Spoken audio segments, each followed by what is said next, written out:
everyone, and welcome to the channel. I'm back to break down this two-game NBA DFS slate on DraftKings. Only a two-gamer tonight, but I'm excited for it because I'm going to be able to give you guys some more detailed analysis than I usually can on games that, like 8-game slates or so. I'm going to give you guys some sneak peek to some behind-the-scenes stuff that I offer on my Patreon package, for free on this video.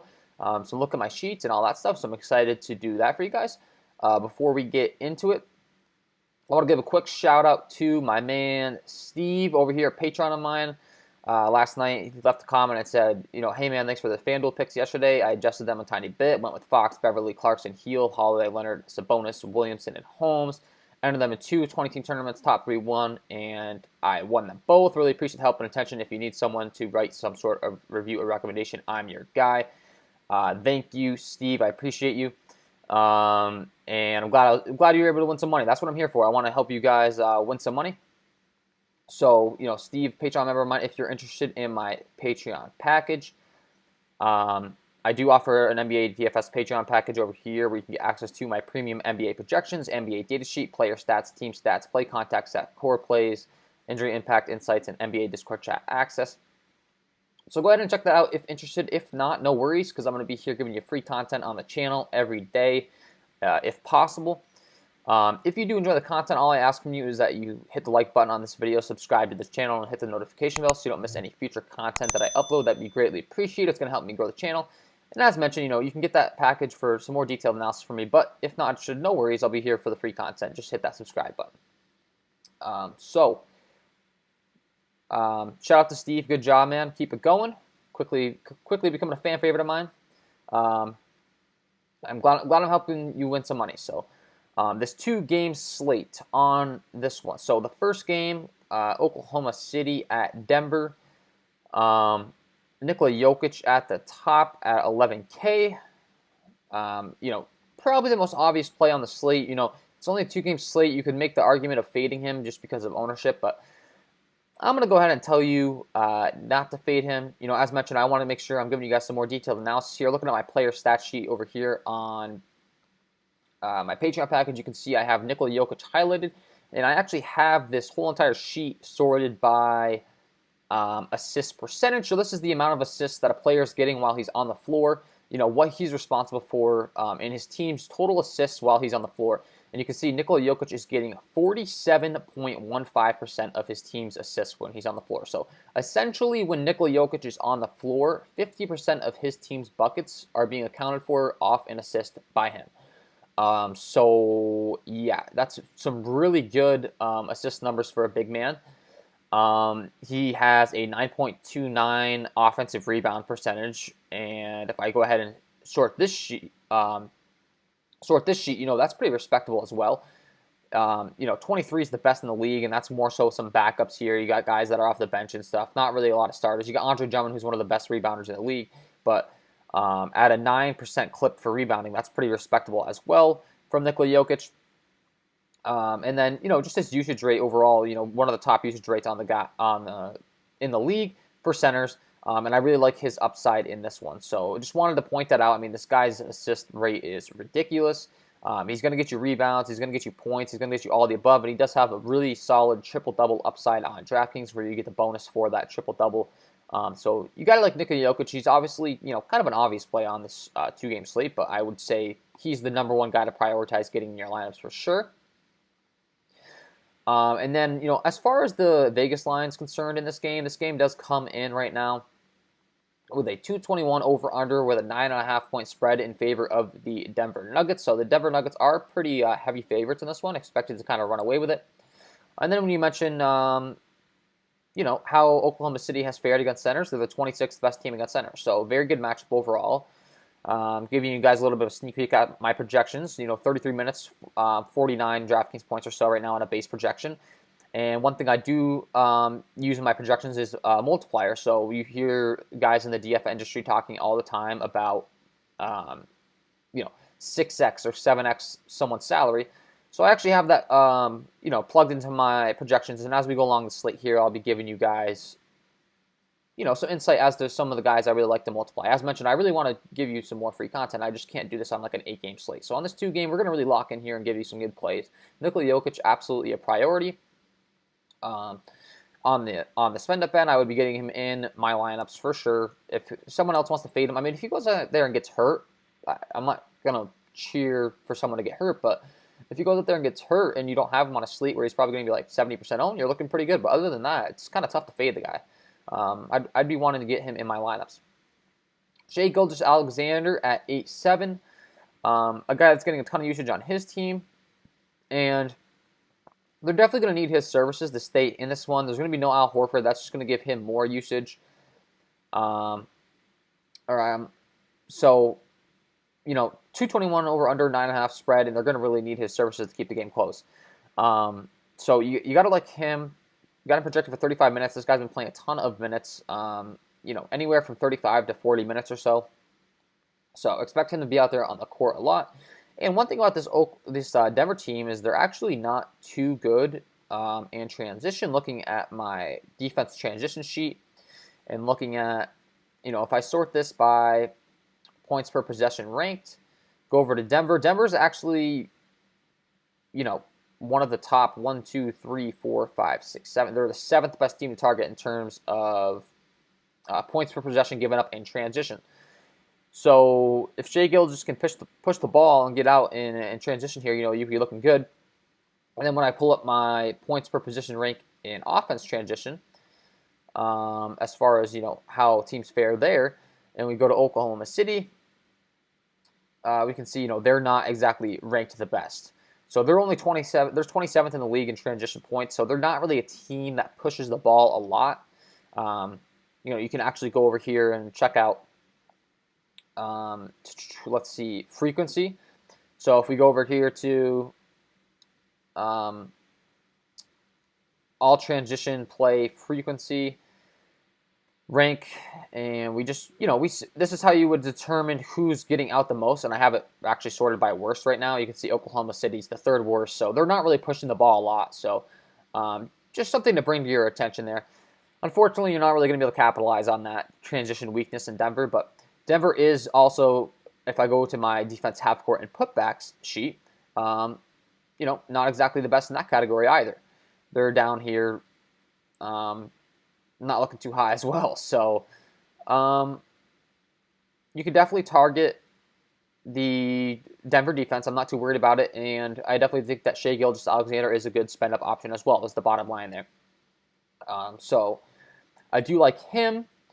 And then, Michael Porter Jr. continues to be out, so Jamal Murray, Will Barton are going to continue to see all the usage for the most part outside of Nikola Jokic. As mentioned, Nikola Jokic does have a big usage rate. He's got the ball in his hands a lot in this offense, so I like him. I like Jamal Murray. I like Will Barton. Those would be my top 3 options. And then there is going to be no Al Horford in this game for the Oklahoma City side, so you can be looking to some more minutes for some forwards like an Isaiah Roby, a Kenrich Williams, a Mike Muscala.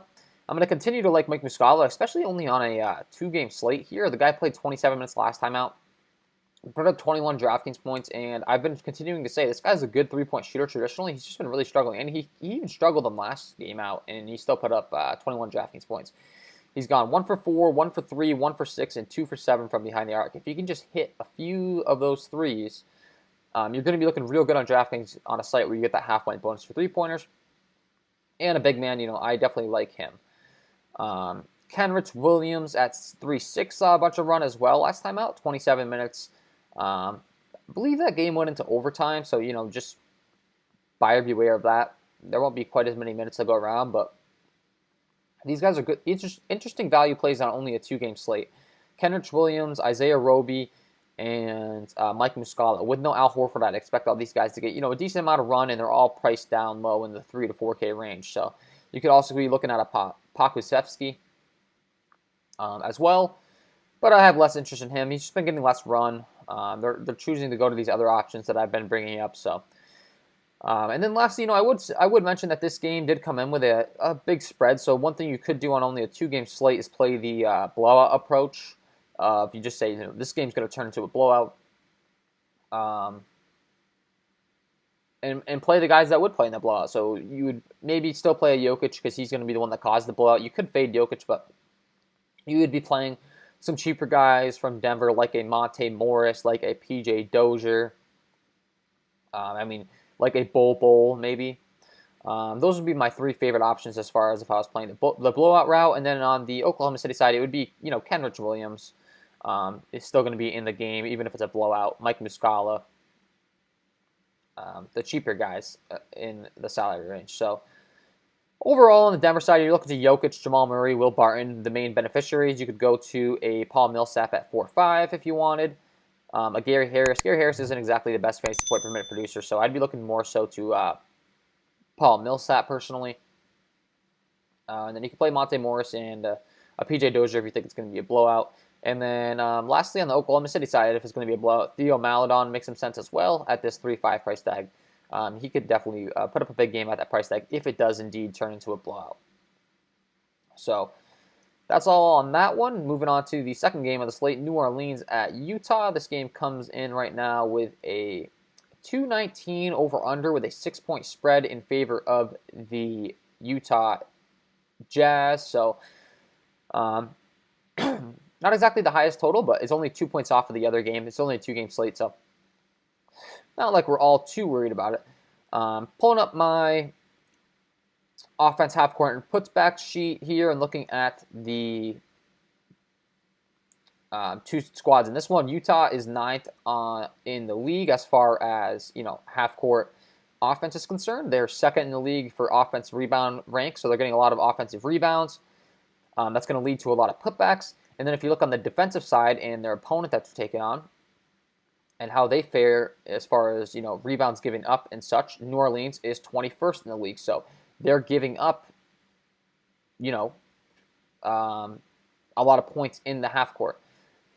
And not to mention the plays that they're, allowing, 81.3% in the half court. So we have a pretty large sample size. And then putbacks, they're allowing a lot of putbacks. They are 27th in the league as far as putbacks allowed, which is going to make me have a lot of interest in a guy like Rudy Gobert. So Rudy Gobert is 7-6 in this one. As mentioned, New Orleans really struggling on the boards. Rudy Gobert, a very good rebounder. If you go over to my player stats tab here, and we look at overall rebound percentage, well, we can even do offensive rebound percentage. Let's figure out exactly how good Rudy Gobert is on the offensive glass here. If we scroll down, we will see, let's see, Rudy Gobert is right here. He's getting approximately 12.2% of offensive rebounds, which is really good. I mean, there's guys up here that have like 23%, but keep in mind, these guys are guys that aren't starters. You got like Tony Bradley, Stort, Cantor, Robert Williams III. These guys are all guys off the bench. The first starter that's really good is Andre Drummond. You got Clint Capella, Mitchell Robinson, Steven Adams is another one, and then Karl-Anthony Towns, but then you get to Rudy Gobert. So, he's like pushing the top 10. He is in the top 10, but he's pushing upwards towards the number one spot in that top 10 spot for offensive rebounds. So quick little glance at that. I mean, the point being, good matchup for Rudy Gobert, a team that's giving up a lot of offensive rebounds, a guy that's very good at rebounding.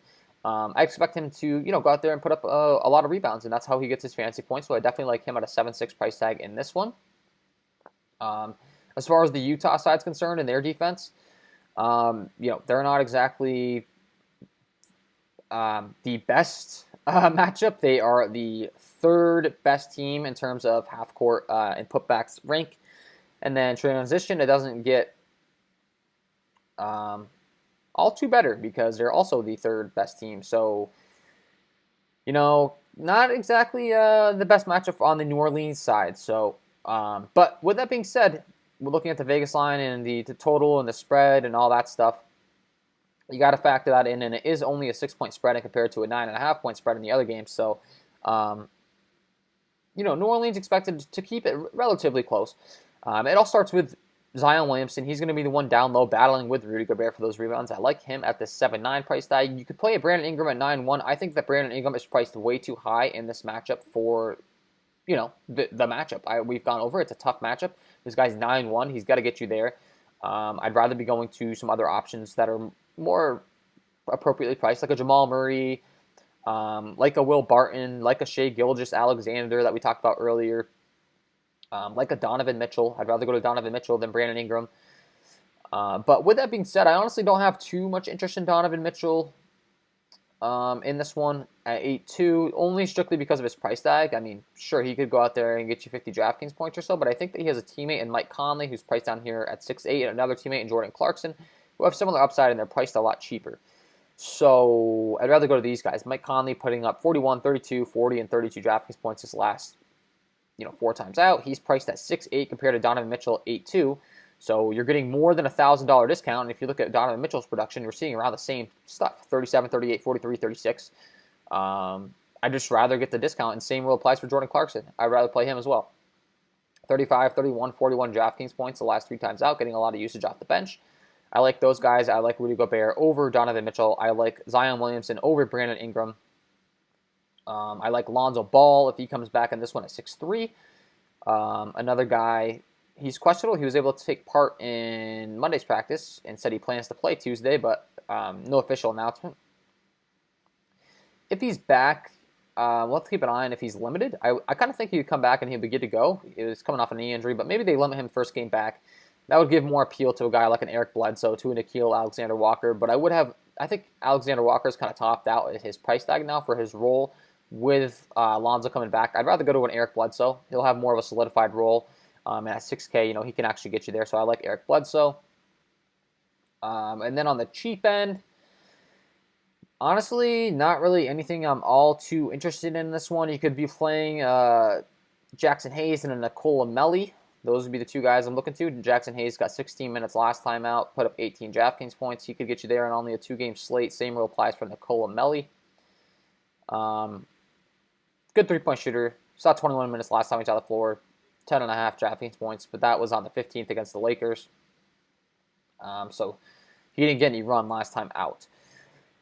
Derek Favors is questionable in this one on the Utah side. But it does look like he's more so probable. And I do think that Derek Favors is an interesting value option. He's not going to get you a lot of minutes, but he can produce a lot of fantasy points in a short span. So he might be an interesting option at 3-8.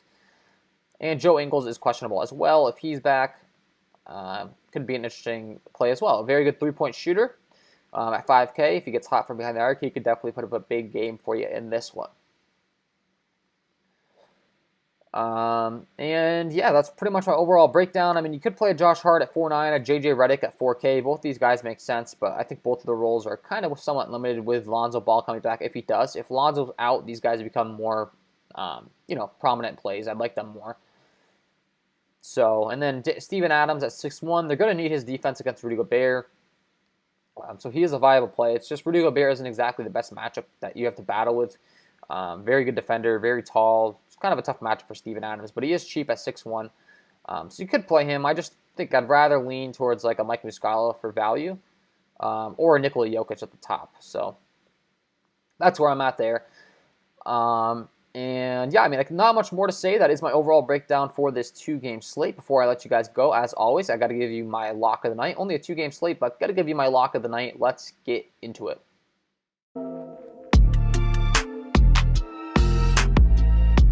And my lock of the night tonight is going to be Mike Muscala, the cheapest guy I've ever promoted in this lock of the night segment. We only got a 2-game slate, so I could just go ahead and say play Nikola Jokic if I wanted to. I think that's not quite enough of a hot take for what I want to provide to you guys. I want to give you guys a value play that I think can go off and really provide you with some value at maybe some lower ownership than he should be on this slate. No Al Horford in this one. We've been seeing Mike Muscala get around 20 minutes a game. As mentioned earlier in the video, this guy's just really struggling from shooting it from behind the arc.